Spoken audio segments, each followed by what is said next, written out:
द्विघातीय सूत्र बोलता है। क्या बोलता है? द्विघातीय सूत्र। ये जो शब्द है ना, ये एनसीईआरटी भाषा है। क्या है? एनसीईआरटी की फेमस भाषा है। ये आपको बोल दिया द्विघातीय सूत्र। द्विघातीय सूत्र का मतलब आप तो जानते हैं श्रीधराचार्य सूत्र। क्या जानते हैं? श्रीधराचार्य सूत्र। तो आप ध्यान रखिएगा कि श्रीधराचार्य सूत्र और द्विघातीय सूत्र क्या होता है? एक ही होता है। क्या होता है? एक होता है। आपको एग्जाम में यदि बोल देगा श्रीधराचार्य सूत्र से आपको निकालना हो तो ये तो बहुत कम बोलता है। क्या करता है? कम बोलेगा। आपको क्या बोलेगा? मूल द्विघातीय सूत्र का प्रयोग करके इसका निकालिए। अब देखिए श्रीधराचार्य सूत्र थोड़ा सा देख लीजिए होता क्या है। तो श्रीधराचार्य सूत्र में होता है x बराबर minus B plus minus under root B square minus 4ac होता है। ठीक ना?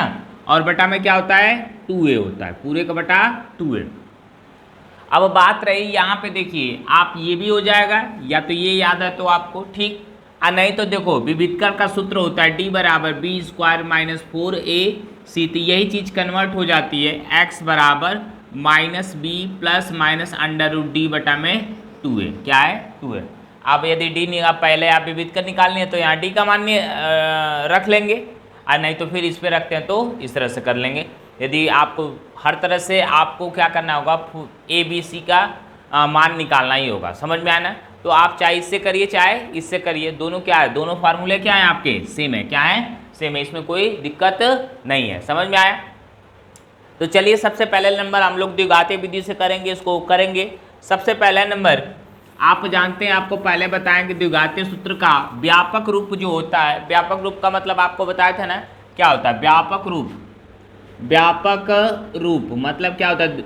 द्विघात समीकरण का ax square plus B X और प्लस सी इक्वल टू 0।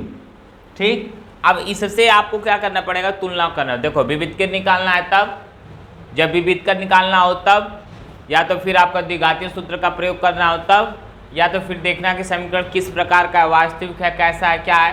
तब हर समय आपका क्या करना होगा? आपको इसका तुलना करना होगा। समझ में आया? तुलना करने खूब अच्छे तरह से आप लोगों को हम बताएं। इसके पीछे वाले जितनी वीडियो गई है उसमें सारे में आप लोगों को खूब अच्छे तरह से बताया गया है कि किस तरह से तुलना करना है। नहीं है, भूल गया है तो देख लीजिए, यहाँ भी बता देते हैं। अब ये हमारा क्या है? समीकरण है। ठीक है। अब हम लोग नीचे लिखेंगे, हल करेंगे तब लिखेंगे इसको। मान लीजिए समीकरण एक, चाहे कुछ भी मान लीजिए, एक मान लीजिए, चाहे जो मान का मान लीजिए, या लिखिएगा समीकरण एक को ax square plus B X plus C equal to 0 से तुलना करने पर। अब देखिए तुलना करने का मतलब कैसे तुलना करते हैं। अब ये हमारा समीकरण है। क्या है? ये समीकरण मान लीजिए ये, तो इसके 2x स्क्वायर माइनस 7x और प्लस 3 हो गया। अब ये x स्क्वायर है तो a बराबर क्या होगा? 2। ये x है तो b बराबर क्या होगा? -7 और c बराबर क्या होगा? 3। क्या हो गया? 3। इसी तरह से तुलना होता है। तो हम क्या लिखेंगे यहाँ पे? a बराबर क्या लिख देंगे? 2, b बराबर क्या? -2 और c बराबर क्या है? 3। हो गया? -7। ठीक हो गया इतना। अब हमको क्या करना है? अब सूत्र पे रखिए सीधे सीधे, या तो विविधकर निकाल लीजिए या तो सूत्र रख लीजिए। तो विविधकर निकाल लीजिए, निकालना है तो आपको। तो d बराबर आप क्या जानते हैं? बी स्क्वायर माइनस 4ac जानते हैं। b का मान कितना है? -7 है। तो -7 का स्क्वायर माइनस 4 इंटू 2 इंटू 3 49 हो गया। 49 माइनस 4 गुना के 8, 8 त्रिके 24। तो इसमें से निकल जाएगा कितना बचेगा? 25। कितना बचेगा?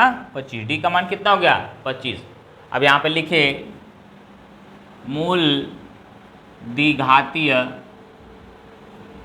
सूत्र।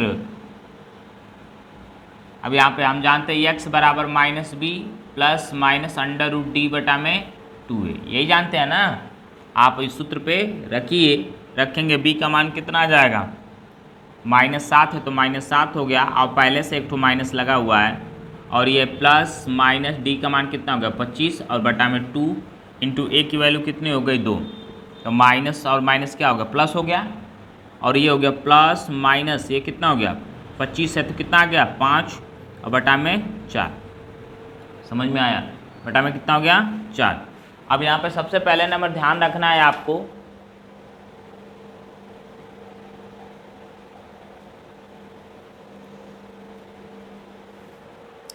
चार आ गया।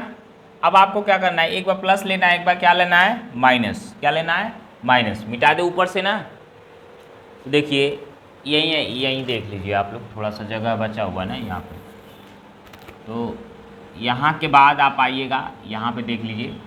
अब क्या करना है, एक बार प्लस करना है, एक बार माइनस। क्या लिखेंगे, प्लस लेने पर, प्लस लेने पर प्लस लीजिएगा तो x बराबर 7 + 5 बटा में 2 इक्वल टू 7 × 5 = 12, 12 बटा में 2 इक्वल टू x बराबर कितना आ गया 6।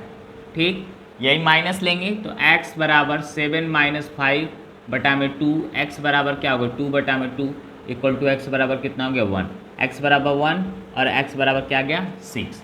ये हमारा क्या हो गया आंसर हो गया। समझ में आया किस तरह से रखना है। आपको ये नहीं निकालना, पहले निकाल रहे हैं तो आप जब रखेंगे वहाँ पे तब भी वहीं से निकल जाएगा, तो कोनो दिक्कत नहीं हो, या तो पहले निकाल लीजिए या तो बाद में निकालिए।